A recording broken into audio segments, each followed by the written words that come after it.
श्री स्वामी समर्थ. मंडळी होत्या 6 सप्टेंबर 2025 शनिवार या दिवशी अनंत चतुर्दशी आलेली आहे.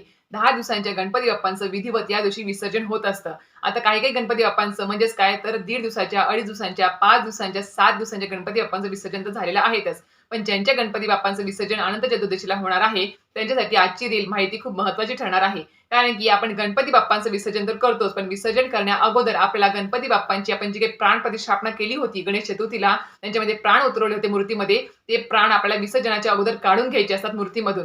त्यासाठी एक मंत्र बोलायचा असतो. तो मंत्र कोणता बोलायचा आहे? सोबतच पूजेमध्ये आपण जे काही साहित्य वापरलं होतं, कलश असेल, तांदूळ, सुपारी, फळं, फुलं, हार, दुर्वा या सर्व गोष्टींचं आपल्याला कशा पद्धतीने विसर्जन करायचं आहे किंवा वापर करायचा आहे त्यानंतर, याबद्दल संपूर्ण माहिती जाणून घ्यायची असेल, तर नक्कीच माझे YouTube चॅनल शीतल स्वामी सेवा चॅनल व्हिजिट करा. त्यात संपूर्ण माहिती सांगितलेली आहे, की योग्य पद्धतीने आपण त्यांची शास्त्रोक्त पद्धतीने विसर्जन कशा पद्धतीने करायचं आहे.